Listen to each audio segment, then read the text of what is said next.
only thing we have to fear is fear itself. Nameless, unreasoning, unjustified terror, which paralyzes needed efforts to convert retreat into advance.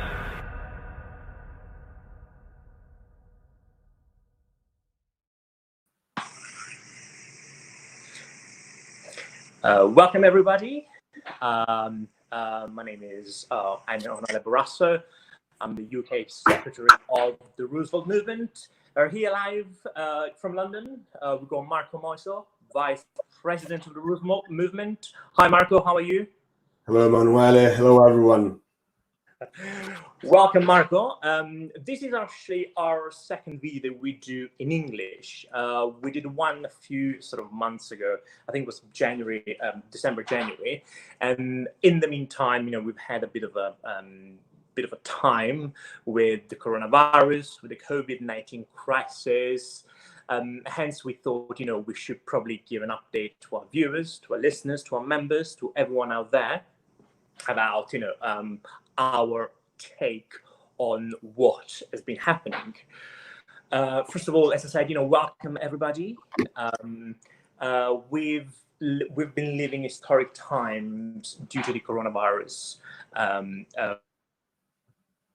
I think what we should probably do, just after giving an introduction to our new viewers about who the Roosevelt Movement is and what our mission is in society, we should probably go straight into the deep end and talk about the title of today's video is Post-COVID Society. Before we dive straight into the deep end, I think we should probably give our viewers, we should tell them, we should actually repeat what the Roosevelt Movement is. The Roosevelt Movement is a democratic, progressive, and socio-liberal movement which hailed in Italy back in 2015, and now we have also a London office, of which Marco and myself are a part. Of course, apart from being democratic, progressive, and socio-liberal, if we had to give other adjectives for our movement, we could say that we have a Keynesian view of the economy. We base, of course, economic theories of John Maynard Keynes, and we believe that prosperity can only be boosted by demand and widespread well-being. We don't consider ourselves to be neither a left nor a right movement. We define ourselves as a social liberal movement. We believe that people cannot be free if not in a fair society that creates opportunities for all. As I said, all the benchmark of all our activities is the Declaration of Human Rights, which date as far back 1948 and was written by Eleanor Roosevelt, hence the name Roosevelt Movement. And as I said, we are a progressive movement. We are pro-European, but although we are pro-European, we are against the so-called disunion, European disunion that we have at the moment. We believe that economy has taken the place of politics. Therefore, we want to restore the primacy of politics over our economy. So we're against all the European technocrats try to diminish the Europe's appeal and power. So, after giving a brief introduction to our movements, Marco, are you ready? I am. So, since our last video, coronavirus, or as you want to call it, COVID-19 crisis has happened. Of course, it all started at the end of January with only a few cases, and then the whole situation ramped up in February. Where we saw, for example, countries like Italy, China, Italy, Spain, and then the rest of Europe going into lockdown. The lockdown has become a bit of a buzzword all around the world. And I don't want to dwell too much on what happened in terms of, the number of deaths in every country. And of course, we could talk about how testing has been widespread, has been has been spreading in each country. So from I think what we should start off with, we should probably give Marco, what do you think about giving a difference in terms of how, for example, Italy, which is our country, where the movement was founded, and also our home country, let's make a difference between, for example, how Italy has faced coronavirus crisis and how the UK, which is the country we live in now, which is part of our daily life, has. Can we make a comparison between how the two countries have sort of faced crisis, both in terms of, from a social perspective, but also in terms, and most importantly, in terms of the economy? Have you seen sort of different ways in how both Italy and the UK have responded for the citizens to the COVID crisis? Yeah, thank you, Emanuele. I think there are very deep differences in terms of how different countries have tackled the consequences of COVID-19. But before really starting to analyze the differences between the different approaches that, say, the UK has put in place, the United States have put in place, and Italy and European countries have put in place, I think we should remind ourselves of the economical paradigm that we adopt as the European Union. Unfortunately, after the fall of the Iron Curtain, and of course the fall of the Iron Curtain is a positive historical happening event, because the states belonging to the former Soviet Union became free and democratic countries. However, at a global level, people started perceiving that there was no alternative to the current economical and political paradigm. Until you had socialist countries, people perceived that an alternative was possible. After the fall of the Iron Curtain, we have all flattened our positions, our economical position, the economical approach, and the political approach on what we call the neoliberal approach. When we talk about neoliberal economy, we are talking about economical theories that have also got political and societal implication. I'm not going to explain the different exactly what neoliberalism is, how and where and when it was born. For this conversation, I think we can just be happy with a very superficial analysis of some of the dogmas, if you want, of the laws of this economical model. And after the Second World War, we started living in a society where the people voted for a political representation that made political choices according to a vision. And the economy, as a discipline, was used to sustain that political and societal vision. Because of a number of historical and political and economical reasons, the neoliberal economical model has reverted the hierarchy and the relationship between the political leadership, the economical leaderships, and the economical policies, and the financial world. We've got a financial institution that dictate what can be done at the economical level. And then we've got the economical context as a whole dictating what politicians can do. Before entrepreneurship any type of political reforms, nowadays we are used to hear that politicians have got to run a CBA, a cost and benefit analysis, which means that a price is attached to any type of political reforms that the parliament wants to do. A cost is attached, and it's also given a price to a value. Let's better say, and we are also attaching a value to the potential outcome of the political reforms that the legislators want to implement. And therefore, you compare the cost with the benefit, and you decide whether the political reforms are worth pursuing. So the politicians are bound in their activities to what the economical context is. When it comes to financing the government, we said that there are a number of dogmas that influence what politicians can do. We are told that money as a resource is scarce, even though we know that there are institutions that decide the amount of money that's injected in the economy.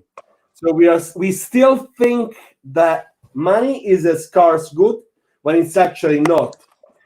We need to find a balance between the goods and services that are available and the amount of money that's injected in the economical system, but it's not true that money as a resource is scarce.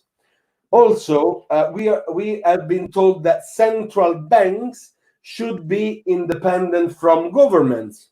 However, that means that government cannot decide the amount of money that's pumped into the economy. And democracy cannot be fully accomplished if a government does not have doesn't have doesn't have a grasp on the amount of money that circulates within a country, because it cannot work in the interest of the people. And we are also told that there are only two ways to finance public expenditure. The first one is through taxation, and the second one is through financial markets. So what we're telling people is the amount of money is scarce in society. Say that in the UK, there are 10 units of money, whatever that currency is. Yeah. And the only way for us to finance public expenditure is either by taxing the population, so that the government has got the resources, the monetary resources, to fund public services, welfare system, infrastructures, and all that, all of the social services expenditure that a society needs of. And then we are told that the other way to finance the expenditure of a country is by asking money on the financial markets, which means that a government is borrowing money from private banks and is then giving back those money with an interest. All right? That is not true, actually. Money can decide, if it's got hold of a central bank, can actually pump money into economy if there is a need for money in the economy, and if that amount of money does not exceed the value of the goods and services that are circulating. Otherwise, the result is that you get the inflation that everybody is fearing of, is in fear of nowadays. Yeah. Now, in front of this situation, the US, the UK, and Italy, in front of the COVID crisis, the US, the UK, and Italy, for example, have been behaving in very, very different ways.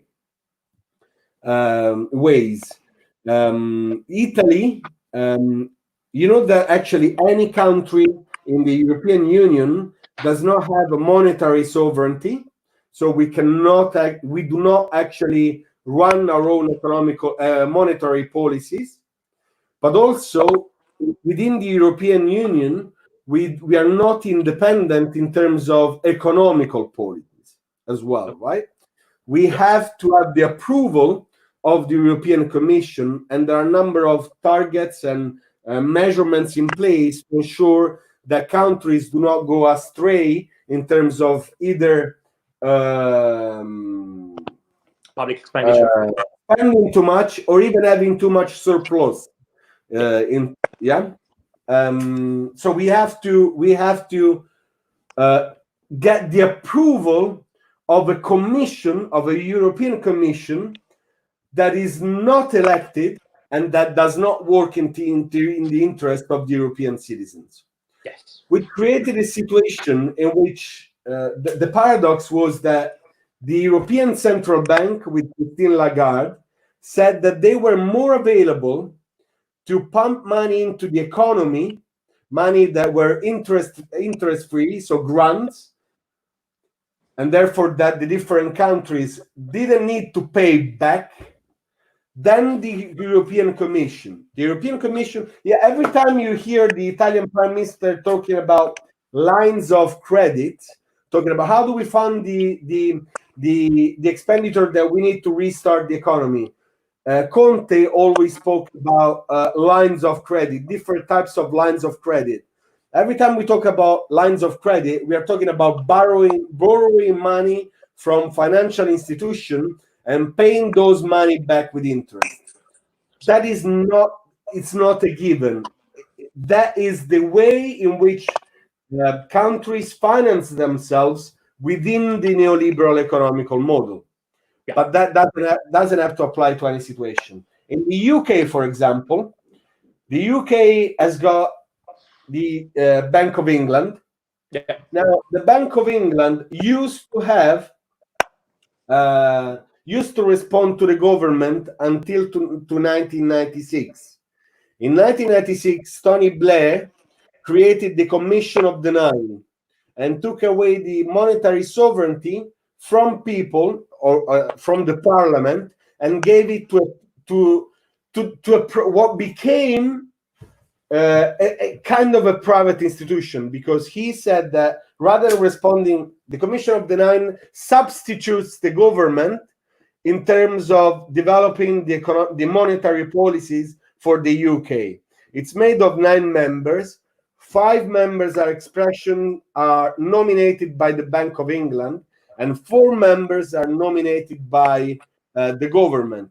That means that the majority of the people who decide the monetary policies of the Bank of England do not respond to the British people. However, there are 4 members of that board that still do. So there is still a degree of power. People still have, through their representative, still have a degree of power on the Bank of England. In front of the crisis, there were 2 very different approaches. And sorry, that was a bit of a long-winded reply, but I guess we had to set the context to talk about the differences between the approaches, the approach in Italy and Europe and the approach of the UK. Absolutely. In the UK, in the face of a need for money to face the crisis from an economical standpoint, to help the economical the economy rather than the economy in the face of a need for money to keep on keeping a healthy economy, and in face of capitals needed to get the economy jump started again at the end of the crisis, decided to change the way that the government finances itself. So until the economical crisis, the government used to finance itself on the markets. So they would issue bonds, the treasury would issue bonds that then were bought by financial institutions in exchange for an interest. After the crisis, the United Kingdom decided that the Bank of England would buy all of the bonds emitted by the treasury, so that the interest paid would anyways go back to the Bank of England, and therefore to the UK as a country. That meant that people could go on furlough.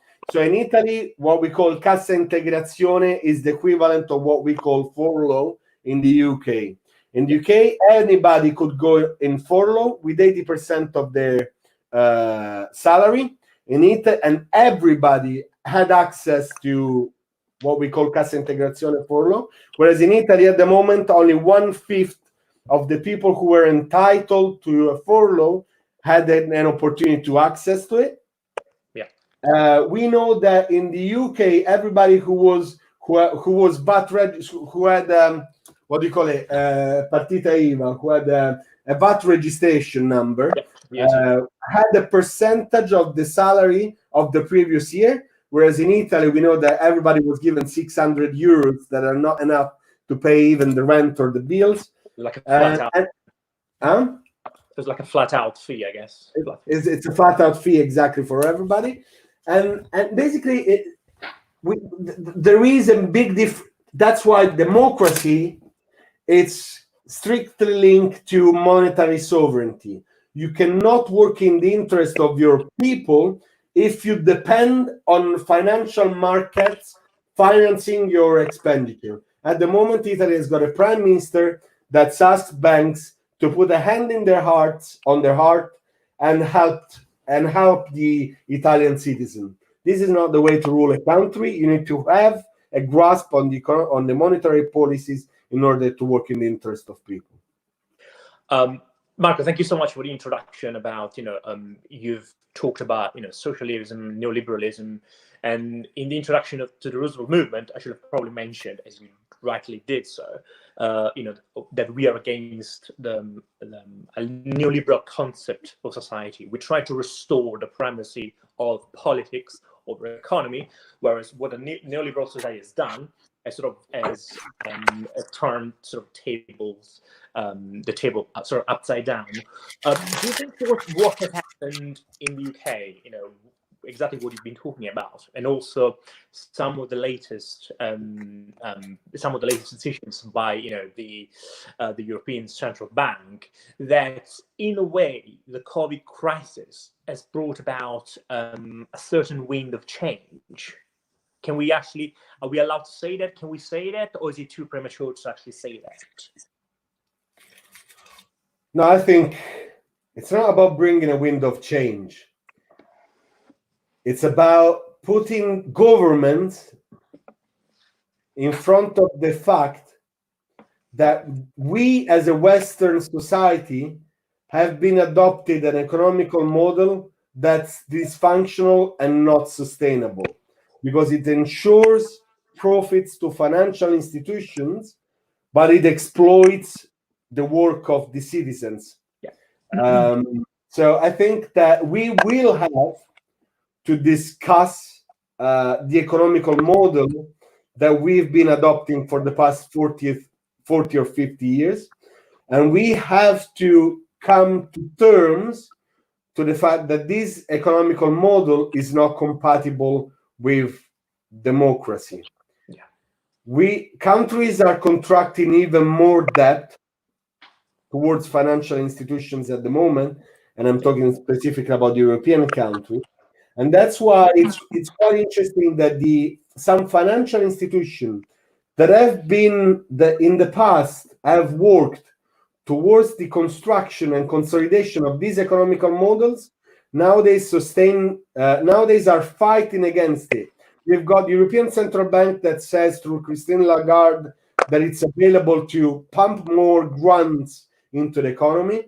We've got Mario Draghi talking about a new economical model based on the constant injection of capitals into the economy, which is a very similar concept to the concept of the MMT, the modern monetary theory. And we've got the International Monetary Fund that's talking about the cancellation of debt. Yeah. So I think this is a great opportunity because we can overcome a dysfunctional economical model, and we can start talking about new form of overnational, supranational democracy. The problem is that we are also faced with a number of that these are the potential opportunities that COVID-19 is providing people with and governments with. Yeah. But there is also an establishment at the moment in power that does not have a clear idea and does not have a clear vision of what the future could look like, and is actually acting in completely the opposite direction. We see that there is an increasing degree of surveillance. We read about apps in the UK and Italy. In Italy, we know about the app that's called Immuni, that's going to track people's movement. Which is exactly my sort of next question. Okay, sorry. No, it's absolutely fine. No, actually, let's not jump the gun. Go on. Jump ahead. You've been talking about opportunities from sort of an economic perspective. How we can take this, what has happened, as a sort of a big opportunity to change the course of I guess, world economy. If you talk, the title of the video is Post-COVID Society. If you had to create two scenarios, a more pessimistic and a more optimistic, you just talked about, there's a bigger and more decisive drive from governments to implement censorship and, talking more generally, I guess, control over us. Do you think that could be one of the cases if we are not careful? Sorry, can you say again, what are the two scenarios? The kind of the first one, which is more the pessimistic one, there has been sort of a bigger, as you just said, a bigger drive and a more decisive drive from governments towards implementing sort of censorships and more generally control over us. Do you think, we've been talking about, for example, there's in the UK, here in the UK, there's we have an app tracing an app tracing device which sort of traces all the people infected with coronavirus. So if you're not careful, do you think there can be some sort of a scenario which is as dark as the one you've mentioned, about with sort of bigger censorship, more control over us? Yeah, thank you. I got it. So I think that there is an old establishment in the Western world made by both politicians and financial, let's say, institutions, but people who are investing in the financial markets. And they were already afraid of a wind of change that was blowing through the Western world. We've seen it in the United States with Donald Trump. We've seen it in Europe with the rise of the so-called populist or sovereignist parties. And I hate all of these terms, and we can discuss about why in this occasion later on. But anyway, that's not the matter at the moment. I think that there is an old establishment that is not capable of anymore of analyzing the political and economical phase we are in, and is holding on their power. In the face of COVID-19, this establishment, the old establishment, is trying to enforce new ways of control society. We are seeing, as I was saying, actually, new ways of surveillance. In many countries now, we're talking about apps that are going to track people movements. Yeah. Immuni in Italy, we've got similar apps in the UK. And it's quite interesting that even in the UK, the government said that it's optional to opt in the app. But then the day after, the government said that there are hackers at the moment accessing people's data. And therefore, even though people do not opt in this program, it might be that someone is hacking their system and getting their data anyways, which is all very worrying. We're really entering a new era of surveillance in which privacy might not be granted anymore. And I think that we've entered that era already with the 9/11, with the fall of with the attack on the Twin Towers and with the Patriot Act. We've entered a new era in which private data and not anymore private. So from one point of view, I think there is this dystopic version of the future where people are constantly surveilled. In Italy, there is also a bracelet that is given to kids in school, and if they come too close to each other, they buzz, so that they are forced to spread out, which is, it's early conditioning. It's very dystopian. These are very dystopian conditioning techniques. But also, we are seeing this old establishment trying to defend its interest and power by applying a new degree of censorships. I think that the Roosevelt Movement is about to launch a petition because there is a journalist from Radio Radicale, which is an Italian radio in Italy, that's been providing information about Turkey, Erdogan, and the release of some prisoners. I'm not going to give more details about it because because it's down to the Secretary of the Department of Geopolitics and Defense to describe exactly what's happening. However, there have been a number of cases in which journalists that were trying to make information, I'm not talking about giving people opinions, I'm talking about journalists that were trying to give information to the wider public, were banned by Facebook. So we are seeing also that there is a kind of a shutdown. There are new forms of controls, not only on the broadcasted media, but also on the social media and the internet. So I guess, but some people sort of describe has been used to recreate a dystopian sort of version of society.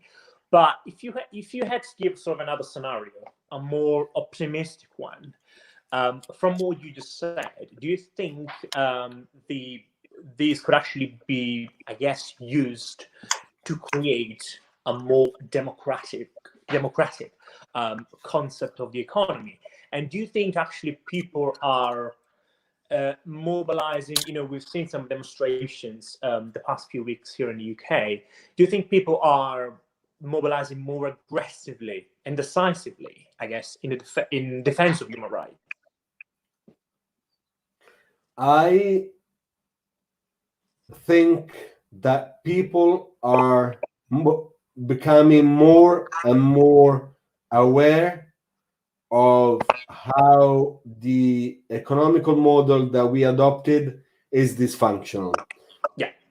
I do not, but I'm really afraid, because political parties in the past used to train their future leaders. Yeah. And used to give future leaders with the ideological tools to set the course for the achievement of a new vision and paradigm. At the moment, political parties do not differentiate themselves in terms of economical model and the economical vision for the future, and are not providing the means to their future leaders to develop their own vision for the future. So, and we've got a situation in which we are members of a European so-called union, but that European Union has got a parliament that does not have the legislative power. And we've got national parliaments with legislative power, but they have to accept the decisions that are taken at the European level. So that creates a bit of a catch-22 situation where at the European level, nothing can be done from the representatives of the public, because the representative of the publics do not have the legislative power, and at the national level, where people have political representative, what happens is that the political representatives have got to abide to the decisions of the European institutions. So I'm a bit afraid that that at the moment we are presented with a number of opportunities for change, but these opportunities can only be exploited by the elites. And there are two different elites, I think, at the moment. There is an old elite an old establishment that's trying to maintain a stronghold on their power, and there is another side of the elite, I think, that is trying to drive reforms to redesign what the future should be in terms of future institution, new ways of democracy, and new economical models. What's absolutely new, what is unexpected, is that it's financial institutions like the European Central Bank and the International Monetary Fund. Those are the two institutions that are proposing new economical models that do not serve financial institutions but serve the people. So there are a lot of paradoxes in place at the moment, and I'm not sure whether it's a fight, it's a struggle. And at the moment, what's new is that there is an elite that people can look up to try and fight back on the old establishment. But people have to get involved. They have to develop a deeper spirit. Absolutely, I mean, which is exactly my sort of next question. In this kind of, as you said, in this battle of the elite, what can ordinary people do? What kind of advice would you, on behalf of the Roosevelt movement, give them? You've been mentioning, to be more aware of, what's happening around them. And I guess they should probably, be more attentive, more careful, read sort of maybe a news source from neither like a news article from different sources, and sort of make up their mind about exactly what's happening. What kind of advice would you give people, in the kind of, as you said, in this battle of the elites? I think people need to develop some critical thinking. People are presented with false problems all the times. Yeah, we've got so-called left-wing politicians nowadays going in TV, and we've got them saying that the problem countries are facing now is the public debt or the inflation.